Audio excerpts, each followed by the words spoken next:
नमस्ते मित्रांनो. स्ट्राईक म्हणजे काय आणि स्ट्राईकशी संबंधित 9 प्रश्नांची उत्तरं. स्ट्राईक म्हणजे संप. पहिला प्रश्न, स्ट्राईक हा शब्द कायद्यामध्ये व्यक्त केलेला आहे का, डिफाईन केलेला आहे का? स्ट्राईक म्हणजे संप आणि ह्या शब्दाची व्याख्या डेफिनेशन इंडस्ट्रियल डिस्प्यूट ॲक्टमध्ये दिलेली आहे. सेक्शन आहे 2 आणि त्याच्यातील सब क्लॉज आहे Q. Section 2 sub clause Q मध्ये स्ट्राईक म्हणजे काय, संप म्हणजे काय हे सांगितलेलं आहे. स्ट्राईक म्हणजे संप म्हणजेच काम थांबवणे, वर्कर्सनी काम थांबवणे. याची व्याख्या तुम्हाला मी वाचून दाखवतो 5 सेकंदमध्ये. Strike means a cessation of work by a body of persons employed in any industry acting in combination or concern refusal or a refusal under a common understanding of any number of persons who are or have been so employed to continue to work or to accept employment. आता याच्यामध्ये stopping of work किंवा cessation of work हा शब्द वापरलेला आहे. त्यामुळे काम थांबवणे म्हणजे संप करणे असं जरी असलं तरी किती लोकांनी काम थांबवणं याबद्दल याच्यामध्ये माहिती दिलेली नसल्यामुळं कितीही लोक काम थांबवू शकतात. 1 2 3 4 जे काय असेल ते, एनी नंबर ऑफ पर्सन्स. म्हणजे संप म्हणजे काम थांबवणे, किती लोकांनी काम थांबवणे, याला आपण संप किंवा स्ट्राईक म्हणू शकतो किंवा स्टॉपिंग ऑफ वर्क म्हणू शकतो. त्याच्यानंतरचा पुढचा प्रश्न आहे 2 नंबरचा प्रश्न, संप कोण करू शकतं? खाजगी लोक करू शकतात की पब्लिक सेक्टरमधील लोक करू शकतात? सरकारी नोकर करू शकतात की खाजगी नोकर करू शकतात? याचं उत्तर दोघांनाही पॉझिटिव्ह असं आहे. कोणीही संप करू शकतो. सरकारी क्षेत्रामध्ये काम करणारी कामगार सुद्धा संप करू शकतात आणि खाजगी क्षेत्रामध्ये काम करणारी कामगार सुद्धा संप करू शकतात. याच्यावरती बंधन अजिबात नाही. परंतु असं जरी असलं तरी सुद्धा काही लोकांना संप करण्याचा अधिकार नाही. उदाहरणार्थ पोलीस फोर्समध्ये काम करणारे लोक जर ते स्ट्राईकवरती गेले, संपावरती गेले तर अनागोंदी माजेल, फार मोठा गोंधळ माजेल, लॉ आणि ऑर्डर ही नष्ट होऊ शकते. म्हणून काही लोकांना हा अधिकार नाही. मात्र काही अपवाद सोडले तर कोणीही संपावरती जाऊ शकतो, प्रायव्हेट असतील किंवा पब्लिक असतील. हा झाला दुसरा प्रश्न. तिसरा प्रश्न, सुप्रीम कोर्टाचं मत संपाबद्दल काय आहे? सुप्रीम कोर्ट आणि अनेक हायकोर्ट्स यांनी वारंवार सांगितलेलं आहे, संप हे अतिशय मोठं आणि महत्त्वाचं हत्यार आहे कामगारांच्या भात्यामधलं. त्याला इंग्रजी म्हणतात strike is an important weapon in the armoury of workers. म्हणजेच सुप्रीम कोर्ट सुद्धा म्हणतंय की संपाचं अतिशय मोठ्या प्रमाणामध्ये महत्त्व आहे. त्यामुळं संप हा कामगारांचा एक नैतिक आणि कायदेशीर हक्क आहे. हा झाला तिसरा प्रश्न. चौथा प्रश्न, संपावरती आपण का जातो? संपावरती जाण्याची काही कारणं आहेत. त्यापैकी सगळ्यात पहिलं कारण म्हणजे अनफेअर लेबर प्रॅक्टिस. म्हणजे तुम्हाला ज्या व्यक्तीनं कामावरती ठेवलेलं आहे, मालक किंवा मॅनेजमेंट, हे मॅनेजमेंट किंवा मालक तुमच्या बाबतीमध्ये, कामगारांच्या बाबतीमध्ये जर चुकीच्या गोष्टी करत असतील, तुमचे हक्क डावलत असतील तर कामगारांना, युनियनला संपावरती जाण्याचा पूर्ण अधिकार आहे. हे पहिलं. दुसरे, डिससॅटिस्फॅक्शन ओव्हर पेमेंट. जर तुम्हाला योग्य तो पगार मिळत नसेल तरीसुद्धा तुम्ही स्ट्राईकवरती जाऊ शकता, संपावरती जाऊ शकता. तिसरं कारण जे आहे ते आहे अनहॅपीनेस ओव्हर कंपनी पॉलिसीज. कंपनीच्या पॉलिसीज काही अशा आहेत ज्याच्यामुळे तुमचं शोषण होतंय, कामगारांचं शोषण होतंय, तरी पण तुम्ही संपावरती जाऊ शकता. तुम्हाला इन्सेंटिव्ज, प्रमोशन योग्य प्रकारे मिळत नाही आहे तरी पण तुम्ही संपावरती जाऊ शकता. युनियन फॉर्म करण्यासाठी तुम्हाला अडवलं जाते तरी पण तुम्ही संपावरती जाऊ शकता. सुट्ट्या मिळत नसतील तरीही तुम्ही संपावरती जाऊ शकता. तुमचा छळ होत असेल तरीही तुम्ही संपावरती जाऊ शकता. अनेक गोष्टींसाठी तुम्ही संप पुकारू शकता. संप पुकारण्यासाठी कारण कोणतं आहे हे महत्त्वाचं आहे. ते कारण योग्य असेल तर तुम्ही संपावरती जाऊ शकता. किती लोक संपावरती जाऊ शकता? हा झाला चौथा प्रश्न.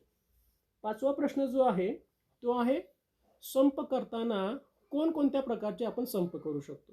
आपण पहिल्यांदाच बघितलेलं आहे की संप म्हणजे स्टॉपिंग ऑफ वर्क किंवा सेसेशन ऑफ वर्क. असं असलं तरी सुद्धा काही व्हरायटीज कामगार लोक करू शकतात, काही वेगवेगळे प्रयोग करू शकतात. त्यापैकी पहिला प्रयोग म्हणजे गो स्लो. हा संप दुसरा आहे गो फास्ट हा संप, तिसरा आहे जनरल स्ट्राईक, चौथा आहे ऑल आउट स्ट्राईक, पाचवा आहे सिम्पथी स्ट्राईक, नंतर आहे वाईल्ड कॅट स्ट्राईक, त्याच्यानंतर पेन डाऊन स्ट्राईक. असे अनेक प्रकारच्या व्हरायटीज, वेगवेगळे प्रयोग संप करताना कामगार करू शकतात, पण त्यासाठी तुम्हाला प्रॉपर जी प्रोसिजर जी आहे ती तुम्हाला फॉलो करावी लागते. त्यानंतरचा 6वा प्रश्न जो आहे तो आहे अतिशय महत्त्वाचा प्रश्न, जर मी संपावरती गेलो तर मला पगार मिळेल का? कळीचा मुद्दा आहे. ह्याचं उत्तर यस आणि नो असं दोन्ही आहे.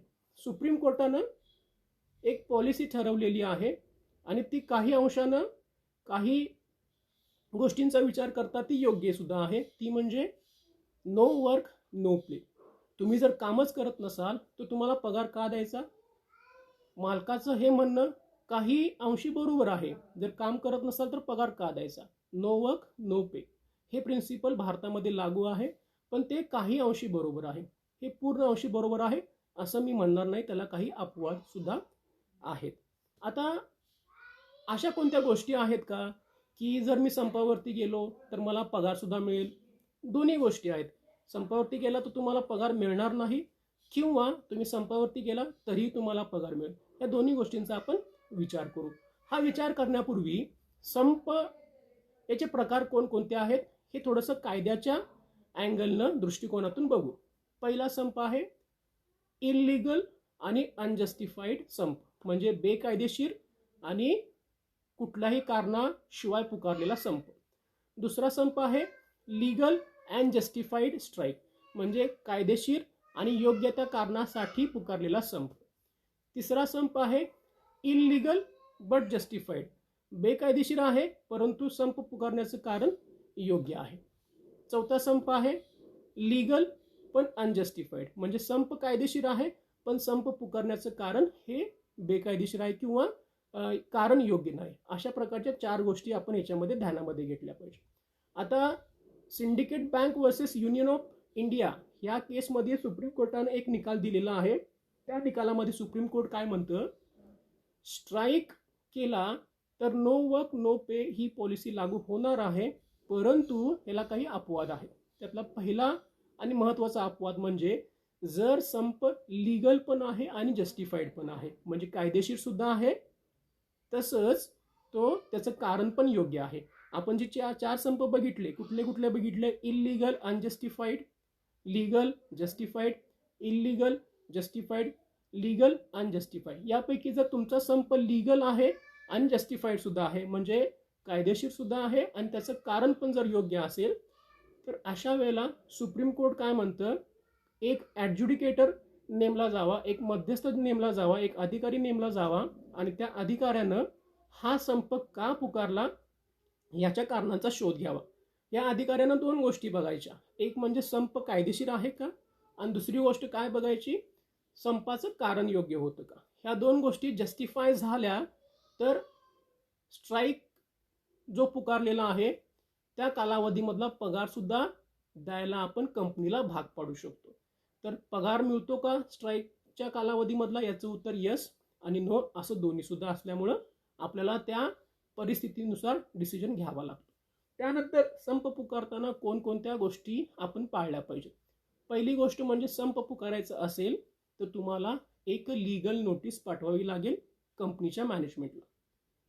एक पत्र पाठवावं लागेल की मी संपावरती किंवा आम्ही संपावरती जातोय म्हणून. आता हे पत्र जे आहे ते पाठवल्यापासून 6 आठवडे 6 वीक्स इनफोर्स राहील, अस्तित्वामध्ये राहील. या 6 आठवड्यांचा त्याचा पिरियड असतो. उदाहरणार्थ जर मी 1 जानेवारीला नोटीस दिली तर त्या पत्राचा उल्लेख किंवा त्याचा परिणाम हा 15 फेब्रुवारीपर्यंत राहणार, 6 आठवडे. त्यानंतर या 6 आठवड्यामध्ये तुम्ही संपावरती जाऊ शकता, परंतु 1 तारखेला तुम्ही नोटीस दिल्यामुळं तुम्हाला 14 दिवस संपावरती जाता येत नाही. फॉर एक्झाम्पल, नोटीसचा पिरियड आहे 6 आठवडे. 1 जानेवारीला मी नोटीस दिली, 15 फेब्रुवारीपर्यंत ती नोटीस फोर्समध्ये राहणार आहे. असं जरी असलं तरी 1 जानेवारी ते 14 जानेवारीपर्यंत मी संपावरती जाऊ शकत नाही. 14 दिवस तुम्हाला थांबावं लागतं. 15 तारखेपासून ते 15 फेब्रुवारीपर्यंत तुम्हाला कधीही संपावरती जाता येऊ शकतं. त्याची तारीख तुम्ही मेन्शन करू शकता. म्हणजे 6 आठवड्यांची नोटीस इनफोर्स राहते, पण नोटीस दिल्यापासून 14 दिवस तुम्हाला संपावरती जात नाही. म्हणजे 15 जानेवारीपासून ते तुम्ही 14 ते 15 फेब्रुवारीपर्यंत कधीही संपावरती जाऊ शकता असं आपण म्हणू शकतो. हे 9 पॉईंट्स जे आहेत हे अतिशय महत्त्वाचे आहेत. हे तुम्ही ध्यानात घेऊन तुम्हाला स्ट्राईकवरती जावं लागेल. स्ट्राईक तुमचा हक्क जरी असला तरीसुद्धा जर तुम्ही स्ट्राईकच्या प्रोव्हिजन्स पूर्ण नाही केल्या तर तुमचा स्ट्राईक हा बेकायदेशीर ठरू शकतो आणि तुमच्या विरुद्ध मोठी कारवाईसुद्धा होऊ शकते. स्ट्राईक हा शेवटचा पर्याय आहे. स्ट्राईक करण्यापूर्वी तुम्ही वाटाघाटी केल्या पाहिजेत आणि आपल्या ज्या मागण्या आहेत त्या संविधानिक मार्गाने सोडवल्या पाहिजेत. Thank you so much.